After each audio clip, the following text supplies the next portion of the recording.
کی بیماریوں میں سے ایک مہلک بیماری بدگمانی کی ہے۔ بدگمانی کی یہ مہلک بیماری جس معاشرے جس گھر کے اندر پیدا ہو جائے تو اس معاشرے اور اس گھر کو بے سکونی بدامنی کا مسکن بنا دیتی ہے۔ بدگمانی اصل میں عربی کے لفظ الظن کا یہ اردو ترجمہ ہے۔ بد کا معنی ہے بری اور گمان کا معنی خیال، یعنی برا خیال اپنے دل کے اندر کسی دوسرے کے بارے میں لے آنا، اس کو بدگمانی کہا جاتا ہے۔ بدگمانی سے اللہ تعالی نے پیارے پیغمبر جناب محمد صلی اللہ علیہ وسلم نے بھی سختی سے منع کیا ہے۔ چنانچہ قرآن پاک کے اندر اللہ تعالیٰ کا ارشاد ہے، یا ایھا الذین آمنوا اجتنبوا کثیرا من الظن، اے ایمان والو کثرت گمان سے بچو۔ اور آگے فرمایا ان بعض الظن اسم، بعض گمان تو بالکل سری گناہ ہوتے ہیں۔ تو اس لیے گمان جیسا بھی ہو، خواہ وہ اچھا ہو یا برا ہو، تو وہ گمان ہی ہے، اس کے اوپر کوئی ٹھوس دلیل کوئی ثبوت موجود نہیں ہوتا۔ اور خاص طور پر کسی کے بارے میں برا گمان کر لینا یہ تو قابل مواخذہ ہے، اس کے بارے میں پوچھا جائے گا۔ اللہ تبارک و تعالی نے ایک دوسرے مقام میں ارشاد فرمایا ہے کہ وَلَا تَقْفُ مَا لَيْسَ لَكَ بِهِ علم، کہ ایسی چیز کے پیچھے نہ لگو جس کا تمہیں کوئی علم نہیں ہے۔ یعنی بندہ دوسرے کے بارے میں بغیر کسی تحقیق کے، بغیر کسی دلیل اور حجت کے ایسے خام خواہ اپنے دل کے اندر برا گمان پیدا کر لیتا ہے، تو اللہ تعالی نے فرمایا ایسی جگہ ایسی چیز کے پیچھے پڑنے کی قطعاً اجازت نہیں ہے۔ ان السمع والبصر والفؤاد کل اولئک کان عنہ مسئولا، تحقیق کے یہ تین ذریعے اللہ تعالی نے دیے ہیں، یہ آنکھوں سے دیکھنا، کانوں سے سننا، دل دماغ سے سوچنا، غور کرنا، تب جا کر بندہ کسی کے بارے میں کوئی رائے قائم کر سکتا ہے۔ اگر ان تینوں چیزوں کے ذریعے سے تحقیق نہ کی اور خام خواہ دل کے اندر کسی دوسرے کے بارے میں برا خیال لے آئے تو اللہ تعالیٰ فرماتے ہیں کہ اس کے بارے میں ضرور پوچھا جائے گا۔ اور حدیث کے اندر بھی آتا ہے، رسول اللہ صلی اللہ علیہ وسلم نے ارشاد فرمایا ہے، ایاکم والظن، اے لوگو ظن سے بچو، گمان کرنے سے بچو، برا خیال لے آنے سے بچو۔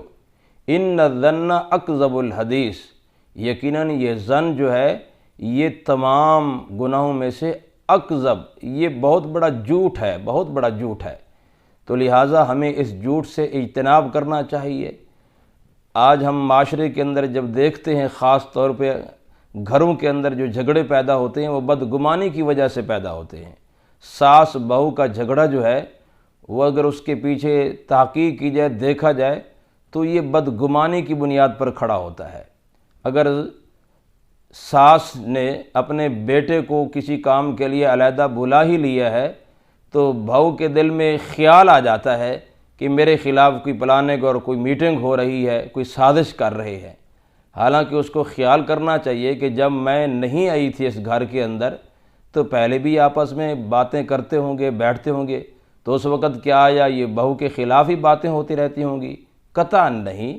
تو محض والدہ نے بیٹے کو بلا لیا تو بہو نے یہ اپنے دل کے اندر ایک غلط خیال پیدا کر لیا۔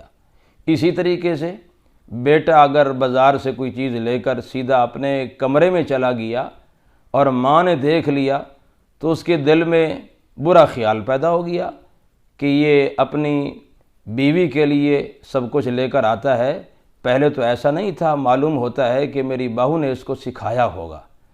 تو اس لیے وہ ساس جو ہے وہ بہو کے خلاف کچھ خیالات اپنے دل کے اندر پیدا کر لیتی ہے، تو پھر یہ خیالات، یہ بدگمانی آہستہ آہستہ بڑھتے بڑھتے نوبت بعض مرتبہ طلاق تک پہنچ جاتی ہے۔ لہٰذا ہمیں چاہیے کہ ہم بدگمانی سے اپنے آپ کو بچائیں۔ بدگمانی سے گھر اجڑ جاتے ہیں، بدگمانی سے معاشرے کے اندر بدامنی پیدا ہو جاتی ہے۔ ایک دوست کو میں نے کال کی، اس دوست نے وہ کال ریسیو نہیں کی تو میرے دل میں خیال آنے لگا پتہ نہیں کیوں نہیں کال ریسیو کر رہا، وجہ کیا ہے، ناراض ہے، یا میرے دل میں مختلف خیالات اس کے خلاف آنے لگے تو یہ خیال دل کے اندر لے آنا تو یہ ایک بدگمانی ہے۔ ہو سکتا ہے وہ مصروف ہو یا کوئی اور کام ہو، اس کو وہ کال ریسیو نہ کر سکا ہو، تو خام خواہ اس کے بارے میں اپنے دل کے اندر خیال پیدا کر لینا یہ بدگمانی کہلاتا ہے۔ اسی طریقے سے اگر کوئی چند دوست بیٹھے ہیں، ایک جاننے والا دوست وہاں سے تیزی سے گزر گیا ہے، تو ہمارے دل میں خیال آنے لگ جاتا ہے کہ یار یہ بندہ ایسا بد اخلاق ہے کہ اس نے سلام تک بھی نہیں کیا۔ تو ہم یہ خیال نہیں کرتے کہ ہو سکتا ہے وہ کسی مسئلے کے اندر، پرابلم کے اندر جلدی میں جا رہا ہو اور یا اس نے ہمیں دیکھا ہی نہ ہو، تو خام خواہ ہمارے دلوں کے اندر اس کے خلاف ایک بدگمانی کا خیال پیدا ہو جاتا ہے۔ تو ہمیں چاہیے کہ ہم پہلے تحقیق کریں، ہم پہلے جانچ پڑتال کریں، پھر کسی کے بارے میں کوئی رائے قائم کریں۔ اور اگر ہم ایسی ہی بدگمانیاں کرتے رہیں گے تو محبتیں عداوتوں میں بدل جائیں گی۔ اگر ہم اس طریقے سے بدگمانیوں کا شکار ہوتے رہیں گے تو ہم اچھے اچھے رشتوں سے ہم ہاتھ دھو بیٹھیں گے۔ اس لیے شریعت اسلام نے ہمیں ہر حال کے اندر بدگمانی سے منع کیا ہے اور اس سے بچنے کی ہمیں بار بار تلقین کی ہے۔ بعض لوگ اس بدگمانی کو معمولی سا جرم سمجھتے ہیں، جبکہ قرآن و حدیث کے اندر، قرآن و سنت کے اندر اس کو ایک سنگین ترین جرم قرار دیا گیا ہے۔ اللہ تعالی نے اس سے منع کیا ہے، اور جس سے اللہ تعالی منع کریں تو آپ اندازہ لگا سکتے ہیں کہ اس جرم کی کتنی سنگینیت ہوگی، کتنا وہ سخت جرم ہوگا۔ ہم جس طریقے سے دوسرے بڑے بڑے جرائم کو گناہ سمجھتے ہیں، اسی طریقے سے ہمیں چاہیے کہ ہم بدگمانی کو بھی ایک جرم سمجھیں۔ آج جتنے بھی آپس کے اندر لڑائیاں ہیں، علماء کے اندر ہم دیکھتے ہیں کہ ایک دوسرے کے درمیان رنجشیں ہیں، وہ ایک دوسرے سے دور ہیں۔ اصل میں مسئلہ یہی ہوتا ہے کہ ہم دوسرے کے بارے میں ایسے بدگمان ہو جاتے ہیں جبکہ ہم تحقیق نہیں کرتے۔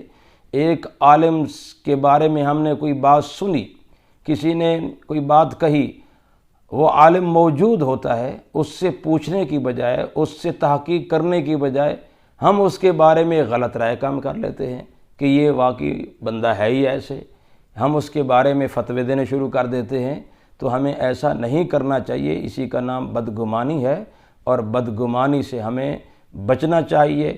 جب تک ہم بدگمانی سے نہیں بچیں گے، آپس کے درمیان محبتیں پیدا نہیں ہو سکتی۔ اللہ تعالیٰ سے دعا ہے کہ اللہ تعالیٰ ہمیں ہر بدگمانی کے سے محفوظ فرمائے۔ وما علینا الا البلاغ۔